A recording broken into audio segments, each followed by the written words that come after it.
Ya, ada aku mau nanya sesuatu nih ya tentang akhir zaman.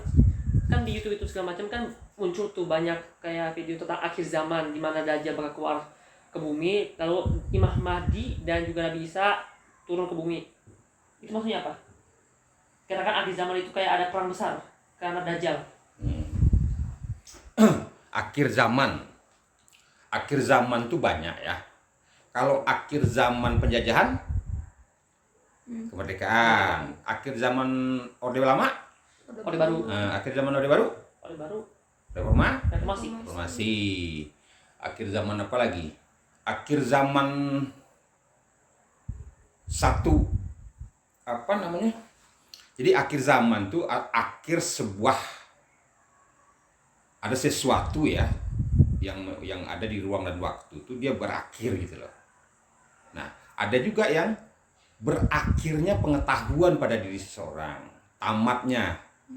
Kan kalau kiamat tuh penamatnya ilmu bisa, penamatnya kekuasaan bisa, penamatnya sebuah bangsa juga bisa. Misalnya kayak dulu kan ada tuh bangsa-bangsa yang udah punah kan. Misalnya kayak dulu punya negara tuh Kurdistan, nah sekarang nggak punya negara dia kan, atau negara-negara apa tuh umat-umat tertentu lah yang dulunya dia punya bangsa besar jadi hilang bangsanya. Nah ada juga kayak misalnya Adam ya. Jadi yang kiamat, orang kan banyak berdebat tuh, banyak orang mengatakan Nabi Muhammad tuh umatnya 1500 tahun. Ada yang mengatakan 1450 tahun gitu kan. Sekarang udah 1443 42 sekarang. Nah, kan masih banyak berdebat orang tuh. Ada juga yang bilang akhir zaman itu ya banyak lah apa orang ya, hujah-hujah orang tentang akhir zaman ya. Sebetulnya akhir zaman yang dimaksud dalam pengetahuan ilmu makrifat, ilmu hakikat makrifat, bukanlah akhir zaman yang dipahami kebanyakan orang ya. Coba kita bahas dulu masalah Adam ya. Kalau Adam ini, sebetulnya ini Adam yang periode ke 10.000 ini. Tapi nggak Kak? Setiap Adam itu, satu Adam Hawa itu masanya itu 10.000 tahun. Jadi kalau 1000 Adam yang ke 10.000 sekarang, dikali 10.000 satu Adam itu, berarti dari Adam pertama dulu, sampai Adam yang sekarang yang ke 1000, yang ke 10.000 itu, berarti kan udah 100 juta tahun nih, umur umat manusia itu. Nah, Adam yang pertama dulu ya, itu 70.000 cuman umatnya. Musnah karena dia pada berantem, pada bunuh-bunuhan kan. Turun lagi Adam yang kedua, 70.000 orang juga mati juga semua karena saling bunuh-bunuhan kan. Sampailah berikutnya, sampai bangsa kita ini, bangsa Melayu ini yang namanya Sunda lain ini, dulu kan benua Sunda namanya nih. Nah sekarang terpisah-pisah oleh karena apa? Karena perubahan lempengan bumi ini yang bergerak terus kan, sampai terpisah-pisah tuh. Dulu kan Pulau Jawa, Kalimantan, Sumatera, sama sebagian Sulawesi ya, itu sama Malaysia itu gabung dulu jadi satu, Filipina gitu kan. Nah itu namanya Sundaland dulu tuh. Nah disebut ras kita tuh ras Melayu. Nah ras Melayu ini DNA-nya itu udah 65.000 tahun. Nah kalau 65.000 tahun, berat satu Adam itu umurnya 10.000 tahun, anak keturunannya, masanya, atau apanya namanya ini, zamannya, akhir zamannya, dia butuh ruang dan waktu selama 10.000 tahun. Nah, berarti kita hitungnya kalau 65.000 berarti kan Adam yang ke-7 sebelum yang 10.000 ini. Ya. Berarti Adam yang ke-9.993.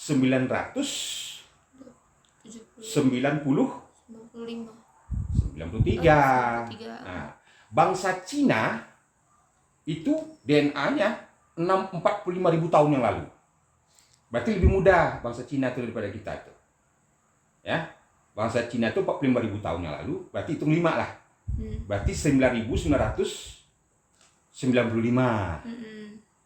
Adam yang segitu. Nah, Adam yang dikasih oleh Tuhan hidayah kepahaman untuk mengenal Tuhan itu. Nah, Adam yang terakhir ini. Ya.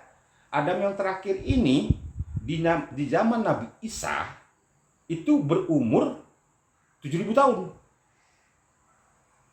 Jadi Adam sekian tahun, Nuh sekian tahun, Nabi Sis Nuh, Hud, Saleh segala macam kan. Nah, sampai ke Nabi Isa itu berumur masanya kurun waktu Adam yang terakhir ini, Adam yang ke 10.000 ini, itu 7.000 tahun. Nah, sekarang Masehi itu udah 2022. Berarti 9.022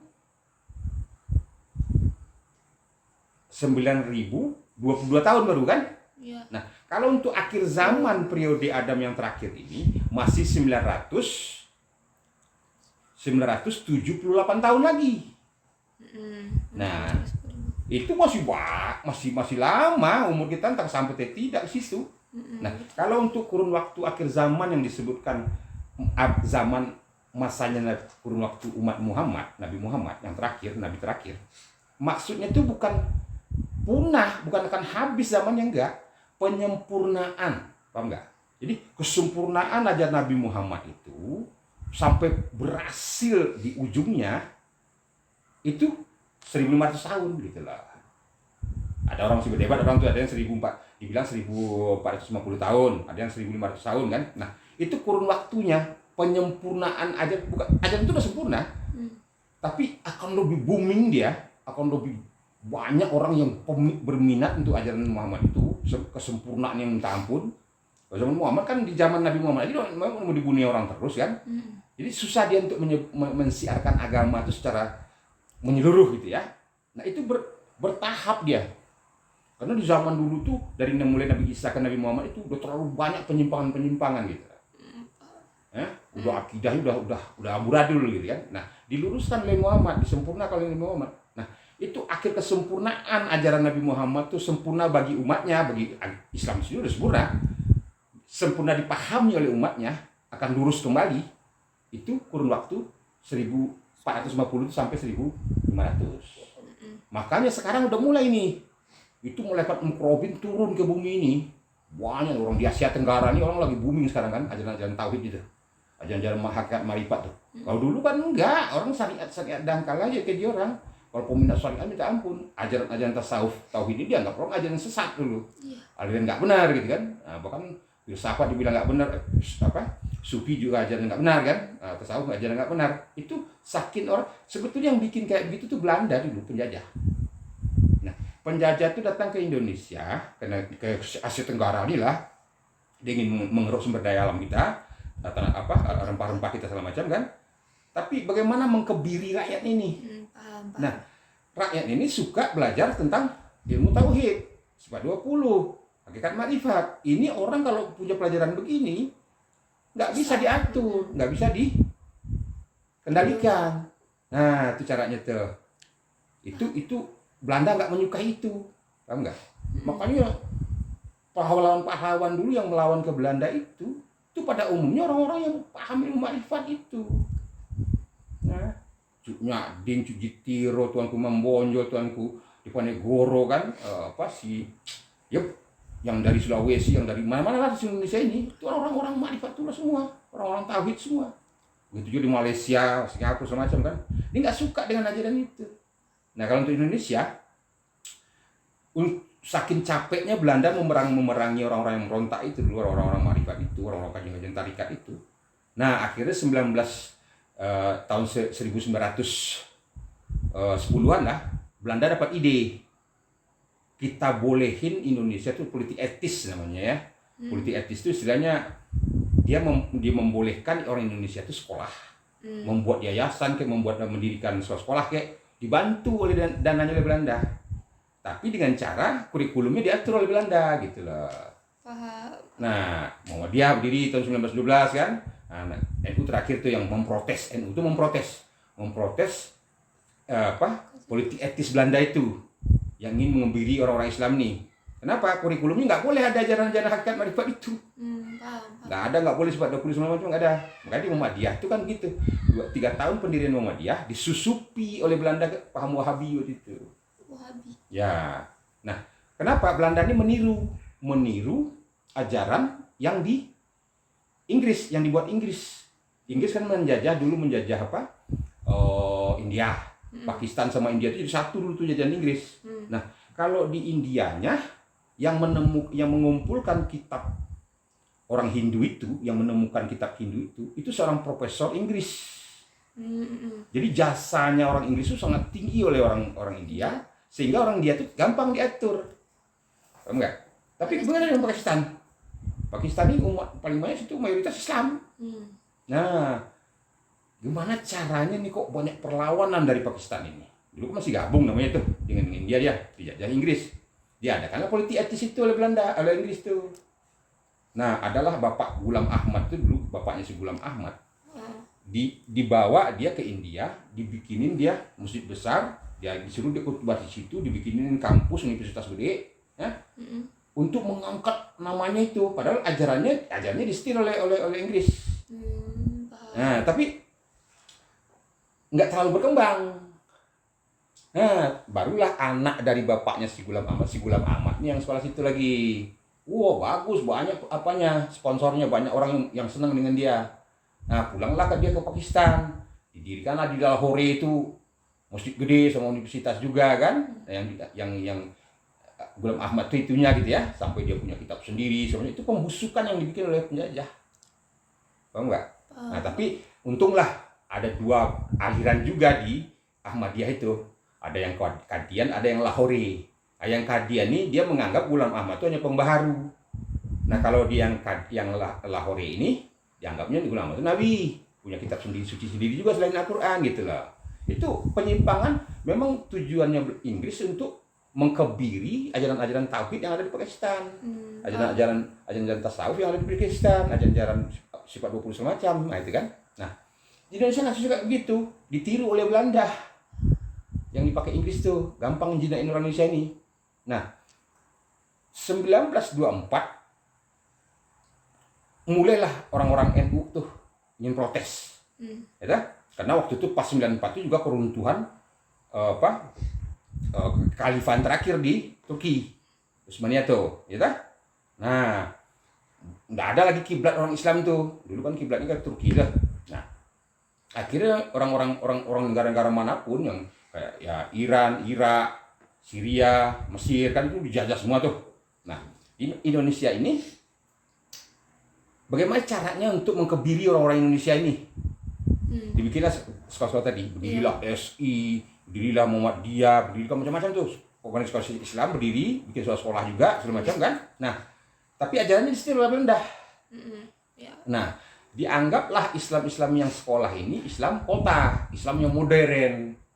Nah, Islam orang-orang Tariqat, orang-orang apa nih, NU segala macam nih dianggap tuh bukan NU, belum ada waktu itu dianggap Islam kampungan, Islam yang animisme, yang percaya ke kuburan, tahyul-tahyulan segala macam itu ya. Nah, itu caranya dia untuk menghantam ajaran-ajaran hakikat murifat itu. Paham nggak? Nah, NU berdiri untuk menantang itu. Makanya di sekolah pakai celana, pakai dasi, pakai topi, pakai apa kan?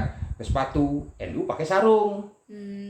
Berdiri NU itu untuk melawan politik etis Belanda itu. Paham nggak? Nah, NU diam-diam tetap mempelajari sifat 20, tetap mempelajari hakikat ma'rifat, gitu kan? Dia nggak mau ikut dengan misinya Belanda. Nah, itu. Begitu juga yang terjadi di Malaysia segala macam, sama di Asia Tenggara begitu semua. Pengaruhnya begitu. Nah, kembali ke akhir zaman tadi ya. Jadi akhir zaman yang dimaksud itu zaman pada diri kita sendiri ada.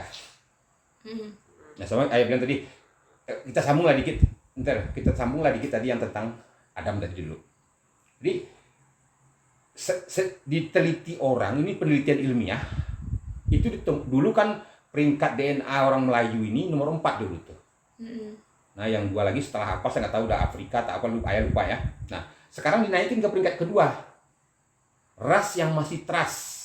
Maksudnya itu DNA yang masih ada umatnya sampai sekarang. Nggak punah gitu. Ya. Termasuk Cina, nggak punah dia. Walaupun udah ada Adam yang 9.998, 9, 10 kan, pas yang 10.000 ini. Nah, dia masih eksis, masih ada nih gitu loh. Paham nggak? Jadi kita kalau untuk keturunan bisa jadi kita bukan keturunan Nabi Muhammad, bukan keturunan Adam sekarang, Nuh segala macam ini. Kita lain itunya gitu loh. Lain trustnya, lain dari Adam yang ke 9.993 tadi. Ya dah. Tapi masih ada, masih eksis sekarang. Kalau penduduk India misalnya, India itu udah punah dulu, udah nggak ada lagi orang di India itu. Kenapa? India itu dulu waktu Krakatau Purba meletus atau apa? Enggak, bukan Krakatau, ini apa? Toba meletus, nah Toba Purba yang meletus itu hampir separuh dunia ini gelap. Nah itu bebatuan segala macamnya itu ratusan kilometer ke atas langit langsung menghantam India. Karena dia anginnya kencang waktu itu, India yang kena. Kesimbang bumi goyang dulu bumi itu. Wah, ke India habis punah penduduk India itu. Nah, sedangkan penduduk dia yang Sundaland ini orangnya hidup di gua-gua waktu itu. Iya. Masih selamat dan jatuh bebatuan segala macam nggak terlalu banyak sini karena kebetulan badai gede menghantam ke situ. Nah, punah bangsa India itu dulu ada satu ras juga di sana dulu tuh yang entah Adam yang keberapa kan musnah mereka. Nah, itu yang sekarang ada di India itu orang-orang Melayu dan orang-orang dari Timur Tengah.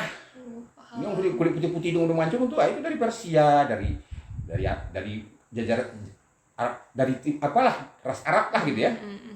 Ras Persia gitu loh. Nah, yang hitam-hitam nih, nah itu udah campuran Melayu sama Melayu mana gitu kan. Nah, itu hampir sama tuh rasnya tuh bentuk-bentuknya tuh kalau yang hitam-hitam yang Pakistan yang apa semuanya ini itu masih serumpun sama kita itu. Sama Melayu tuh. Nah, itulah sejarahnya kan, itu untuk soal akhir zaman. Kalau akhir zaman yang terakhir ini kan masih 900 tahun lebih lagi, masih lama itu 978 tahun lagi. Nah, kalau untuk Muhammad katakan kita ambil yang Nabi Muhammad dulu nih. Nah, itu maksudnya itu penyempurnaan ajaran Muhammad yang bisa diterima banyak orang gitu loh. Walaupun ada hadis saya membatasi juga. Sangat sedikit orang beriman, nanti umatku banyak tapi seperti di lautan. Itu maksud Nabi Muhammad itu sampai kurun habis waktu yang 1500 ini. Tapi setelah itu booming Islam itu, booming ajaran tauhid hakikat marifat itu. Sekarang udah terbukti nih. Di Malaysia, di Singapura, di Indonesia, di Brunei, itu lagi booming nih ajaran-ajaran ini sekarang. Zaman Pak Harto dulu kita nggak lihat, karena Pak Harto juga melanggengkan ajaran-ajaran yang dari Belanda dulu. Nggak boleh, mana ada waktu kamu adalah sebagian kalian belajar sifat 20 kalau dari zaman Gus Dur yang memasukkan sifat 20 kembali ke kurikulum SD SMP tuh. Kalau di sekolah umum ya, kalau sekolah pesantren sih dari dulu tetap ada. Nah, dia di zaman ayah nggak ada sifat 20 itu dipelajari di sekolah. Asmaul Sunnah nggak ada.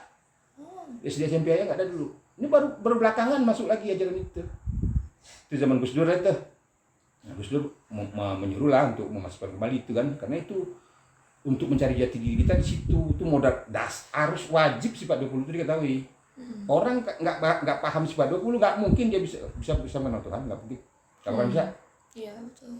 Sulit untuk memahami Tuhan kalau nggak dari sifat-sifat Tuhan itu. Itu maksudnya ya. Nah, akhir zaman tadi ya. Itu akhir zaman yang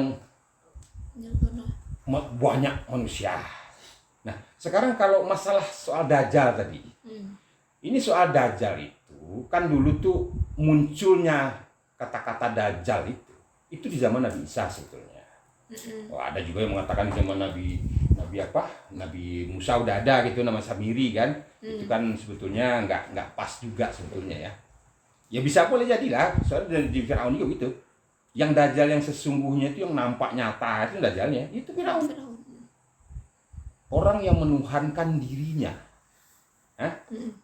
Coba kita ambil, Nabi Muhammad pernah mengatakan, kita baru keluar dari perang kecil, kata Nabi Muhammad kan, kita akan masuk perang besar. Apa itu Muhammad? Perang mengekang, mengendalikan hawa nafsu, merasa diri kamu tuh ada tuh. Tahu nggak? Nah sekarang, Dajjal, dia muncul nanti pemahaman kita terhadap keakuan diri kita itu setelah kita mempelajari ilmu agama ini sampai mentok, sampai ujung. Udah paham kita sifat 20, udah paham kita hakikat makrifat nih. Nah di ujung ini tuh baru ketemu nih musuh kita siapa nih. Oh ternyata keakuan diri kita itu musuhnya. Kan waktu zaman Nabi Isa kan, Nabi Isa mensiarkan agama. Si Dajjal ini dia nyaru-nyaru juga, dia menyerupai Nabi Isa, dikatakan dia Tuhan. Padahal yang mengatakan diri Tuhan itu bukan yang Nabi Isa, tapi si Dajjal ini. Paham nggak? Kan munculnya cerita Dajjal kan di zaman Nabi Isa. yang mengaku dirinya Tuhan. Tapi kalau sifat Adam itu udah ada, sifat Dajjal itu udah ada dari sebelum-sebelumnya. Di Nabi sebelumnya udah ada gitu kan. Termasuk Nabi Musa kan, Samiri itu. Nah itu, jadi penamatnya sebuah ilmu pada seseorang, dia akan menemukan nanti musuh. Ya, musuhnya yang paling berat, yaitu dirinya sendiri. Ya, kan ilmu tauhid itu ajarannya mentiadakan apapun selain Tuhan. Sedangkan kamu merasa diri kamu ada. Nih, gue ada nih, gue melihat, mendengar segala macam kan. Sifat Tuhan tuh ada pada meliputi diri gue nih. Berarti gue Tuhan dong. Nah itu.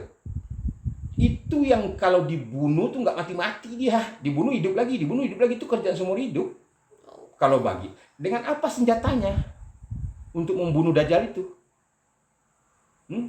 Yang namanya pedang tajam itu, pedang yang tajam tuh, pedang Nabi Muhammad itu yang diserahkan kepada Imam Mahdi itu katanya.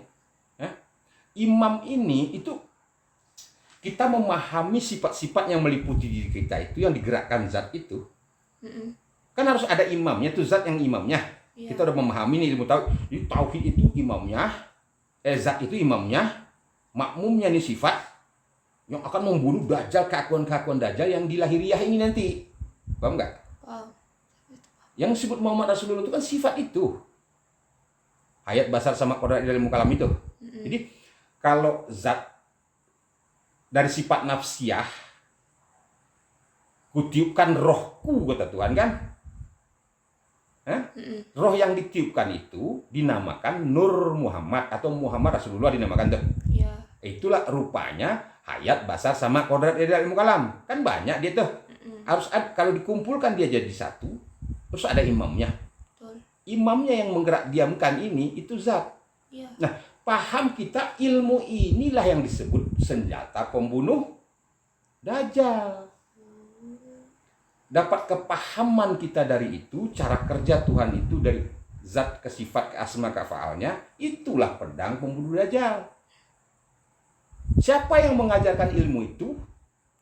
Muhammad Rasulullah itu. Paham nggak?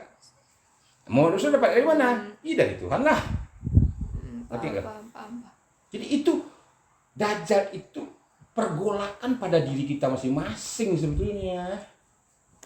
Paham nggak? Jangan diartikan kedua diri. Ngerti ya? Imam yang sebut tadi Imam Mahdi itu kepahaman kita terhadap zat. Ya. Paham nggak? Itu nanti timbul senjata di sifat ini. Ayat basar sama kodrat idarat ilmu kalam kan? Timbul senjatanya di situ. Kita dapat pengetahuan nanti akan dari zat ini firman turun digerak diamkannya hayat akan menimbulkan asma-asma nanti sakit sembuh bayi kanak-kanak remaja tua segala macam digerak diamkannya nanti pendengaran telinga sama akan timbul asma bunyi-bunyian bunyi kambing bunyi ini bunyi itu digerak diamkannya kodrat akan timbul asma duduk berdiri tegak segala macam berjalan berlari atau kalau digerak diamkannya bumi mengelilingi matahari timbullah asma tahun digerakkannya bulan mengelilingi bumi timbullah asma bulan hari kan itu. Jadi asma atau digerak diamkannya nanti iradat timbul kehendak keinginan macam-macam diketahui oleh ilmunya sifat ilmunya. Nah timbullah bermacam-macam kata-kata dan rasa di situ. Diungkapkan ke kalam ke mulut. Nah itu disebut wahyu. Ya? Wahyu nanti dituangkan ke bahasa bunyi, setelah ke bahasa bunyi ke bahasa tulisan menjadi kitab suci. Inilah senjata pembunuh Dajjal itu. Kan rangkaian pengetahuan nanti kan, yang dari firman ke wahyu ke Al-Quran itu, ke kitab suci itu. Nah pengetahuan inilah yang bisa membunuh Dajjal itu. Oh ternyata zat itu Tuhan, sifat itu Tuhan, asma Tuhan, af'al Tuhan. Kita nggak ada. Oh yang saya bunuh itu diri saya itu yang merasa diri saya tuh ada, ini yang Dajjal gitu loh. Yang ngaku dirinya Tuhan. Paham nggak? Nah roh kita itulah disebut yang roh tadi, yang Nur Muhammad tadi itu. Kun kata zat, fayakun kata Muhammad. Nur Muhammad tuh. Nur ilahi itu yang kutiupkan roh itu, yang meniupkan roh itu dari sifat nafsiyah, ya. Itu dia meniupkan itu disebut Nur Allah yang meniupkan. Yang ditiupkan itu disebut Nur Muhammad. Muhammad Rasulullah. Ya. Jadi makanya Muhammad bilang, aku dari Allah, sekalian alam dari aku, kata Muhammad kan. Itu maksudnya Muhammad Rasulullah di situ yang akan menjadi pedang nanti itu, sifat itu yang meliputi diri kita itu, sifat ma'ani itu, sifat manawiyah itu. Ayat bahasa sama Quran dari ilmu kalam itu. Itulah pedang nanti pembunuh Dajjal itu. Itu yang disebut Isa Masih juga sama. Kan dia bilangin kan roh itu. Bisa kan nggak melalui persetubuhan dia. Nah, langsung roh kudus murni ditiupkan Tuhan. Roh Tuhan itu ditiupkan langsung oleh Tuhan itu. Tanpa tanpa diawali dengan jasad yang terbuat dari dari geridiam, ya dah. Itu jadi Dajjal itu keakuan diri kita sendiri. Nah, ini orang kadang-kadang penceramah terlalu jauh menyimpang jadinya kan. Nanti orang dipahami seakan-akan perang di alam ini. Kalau perang di alam ini yang disebut Ya'juj Ma'juj itu, dua kekuatan yang saling membunuh itu udah ada ya dalam Quran kan. Turunlah kamu ke muka bumi, sebagian kamu bermusuhan dengan sebagian yang lain, ada ya itu kan. Itu akan terjadi terus sepanjang alamnya ada. Betul ya. Ada Namrud, ada Ibrahim, ada Abu Lahab, ada Muhammad, akan terjadi terus. Dulu ada Pol Pot, ada dulu Hitler segala macam. Sekarang antara NATO dengan Rusia. Itu Ya'juj Ma'jujnya itu. Itu kan terjadi terus. Atau perang dunia ketiga, keempat, kelima bisa terjadi terus itu. Nggak ada yang mustahil. Soalnya ayatnya bilang begitu tuh, kamu ke muka bumi, sebagian kamu berurusan dengan sebagian yang lain. Tapi diingatkan Tuhan dengan ayat yang lain kan. Kita tuh bersaudara sebetulnya semacam. Ya, nah itu sebetulnya episode Adam yang dari awal sekarang itu kayak sinetron banget. Iya, betul. Habis episodenya bikin episode baru nontonnya. Episode. Nah, begitu juga masing-masing manusia punya episode lakonan yang harus dijalani masing-masing. Nah, puncak paripurna lakonan pada diri seseorang itu yang dia mampu membunuh Dajjal pada dirinya sendiri. Keakuan diri yang merasa diri ada itu.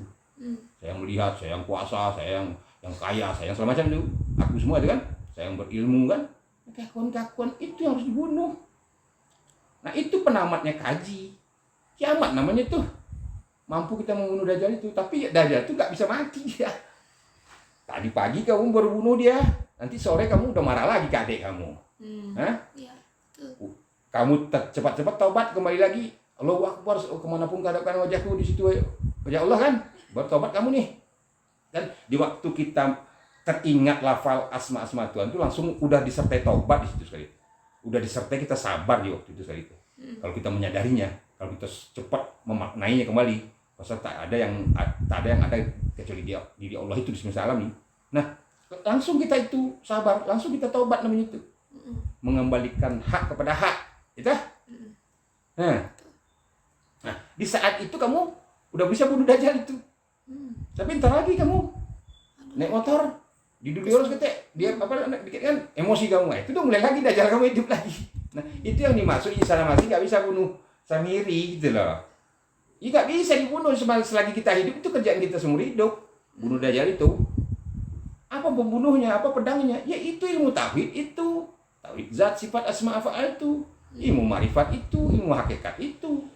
Ilmu fikih itu yang membunuhnya. Membunuh Dajjal itu.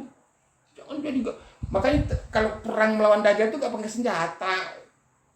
Wah, modern itu, nggak pakai perangnya yang macam-macam itu. Nggak pakai senjata-senjata yang wah nuklir segala macam, enggak. Wah. Senjatanya ilmu. Makanya seawal-awal ilmu tuh, seawal-awal wajib tuh menuntut ilmu. Orang dari Pak udah sekolah normal. Nah, seawal-awal yang wajib yang dipelajari itu ilmu tauhid, ilmu hakikat marifat itu. Nah, baru nanti ilmu syariat itu atau baru ilmu-ilmu yang lainnya. Itu. Nah, beda kan orang yang punya ilmu dengan orang yang nggak punya ilmu. Beda. Jadi kalau orang punya ilmu pengetahuan itu dia mau kalau udah sampai kajiannya hakikat marifat itu dia ketemu musuhnya itu.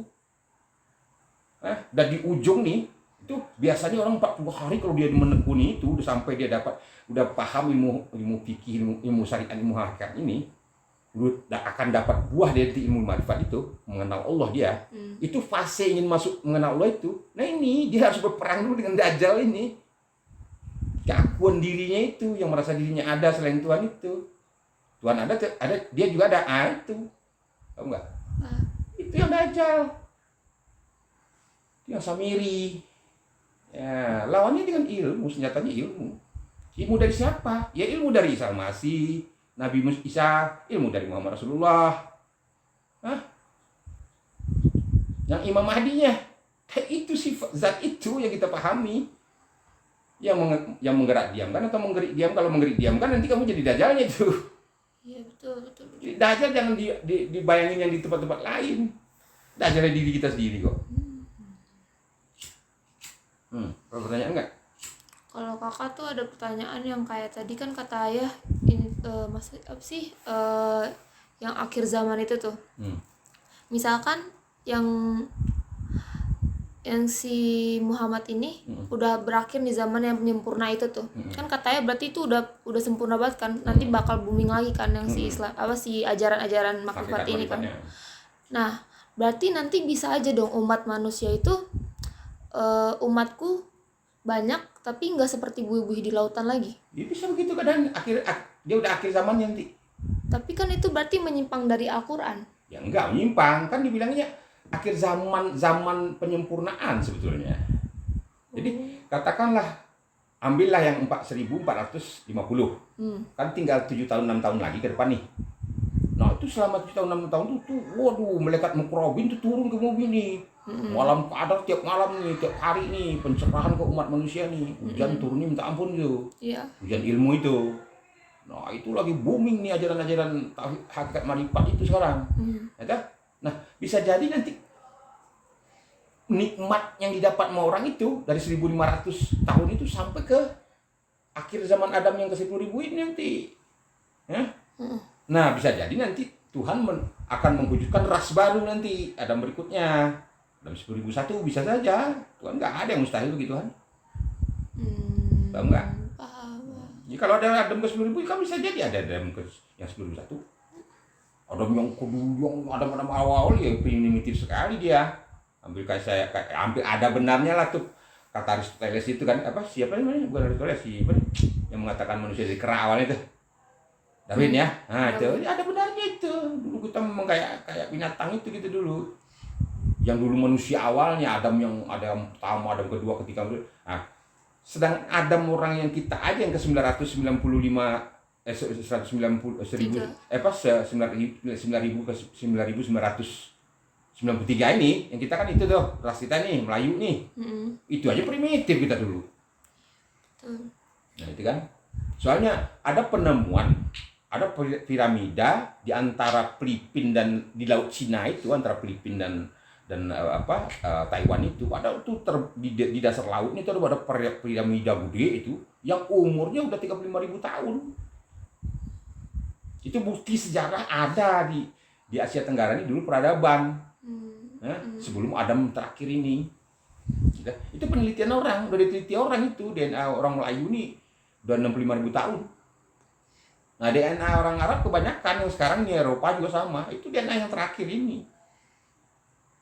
Kalau kita lihat ros-ros hitam dulu yang awal-awal tuh, yang masih ada hidup sekarang, ya kan? Aborigin, Afrika, segala macam kan, itu termasuk ras yang tuanya itu. Nah, makin ke sini udah sama matang, makin ke sini udah mulai kuning, makin sini udah putih, udah merah kan? Iya. Nah, itu kayak gitu ras itu. Nanti bisa jadi ada ras baru yang warna kulitnya yang aneh lagi itu. Biru, merah. Tahu nggak? Nah, kayak gitu lah. Terus jadi bentuk penyempurnaan bukan ajaran yang belum sempurna ya, ajaran udah sempurna, tapi jadi booming diterima umat gitu lah. Paham. Walaupun nggak semuanya juga yang paham Marifatullah, tapi setidak-tidaknya udah mengarah ke situ orang suka gitu lah. Kan sekarang udah mulai booming gitu. Tapi yang sangat sedikit mereka yang benar-benar bisa mengenal Allah itu. Tapi paling tidak kata Tuhan kan, kalau engkau berjalan sejangkau, engkau mendekat sedepah. Kalau engkau mendekat sedepah, engkau berlari. Kalau engkau berjalan, engkau berlari mendekat timur kata Tuhan kan. Habis itu juga kalau orang udah ada keinginan membuka hatinya mau mendengar aja ilmu hakikat marifat nih, udah termasuk dia nanti ke golongannya orang yang mengenal Allah itu. Dapat syafaat dia di situ. Ya, paham nggak? Wow. Itulah yang masuk. Jadi kiamat itu penamatnya sebuah pengetahuan tentang ketuhanan itu pada diri kita. Nah, musuh yang terbesar itu keakuan diri itu. Dajjal itu kan, Dajjal itu perilakunya setan sebetulnya. Ya. Setan ini dari mana asalnya? Dari diri batil. Itu yang disebut dosa. Paham nggak? Ya. Dosa ini dari mana? Dari hadas. Kita dijajah oleh hawa nafsu. Hadas dari mana? Dari iblis. Paham nggak? Iblis dari mana? Dari nar. Nar dari mana? Azazil. Itu runutannya. Paham nggak? Runutan ke atasnya, anak turunannya itu. Paham nggak? Sampai kita bisa bunuh kongnya itu, Azazilnya gitu loh. Paham nggak? Paham. Nah, kita nggak berjalan lagi di gerik diam itu anak turunannya. Dapatlah kita beda dari dia. Di bidadari itu hakikat sebuah karunia nikmat. Nah, itu maksudnya. Beda, kelakuan kita beda dari iblis, beda dari adas, beda dari dosa, beda dari perilaku keji dan mungkar, beda dari setan, beda dari dajjal, akan mendapatkan nikmat. Kalau kita berjalan di nur, gerak diam, di nur, hadis, ke bawahnya pahala, ke bawahnya lagi perilaku yang tidak keji dan mungkar, menjadi orang beriman kita. Balik ke diri kita yang berupa nikmat, karunia nikmat itu sebut pahala. Karunia nikmat yang membuat hati kita tuh lapang, tenang, damai, ya, gembira. Hati kita tuh jadi apa? Penuh kebahagiaan, ya, berhari raya tiap hari kita jadinya. Itu yang disebut karunia nikmat. Ya bidadarinya nggak terhingga, nggak hanya 50. Tapi di kalbu itu, di rohani kita itu, emang ada laki-laki perempuan gitu? Enggak lah. Bukan kelamin dia. Kelamin kan di jasad, bukan di roh. Nah itu, yang masalah nikmat itu kan letaknya di hati nurani, bukan di jasad.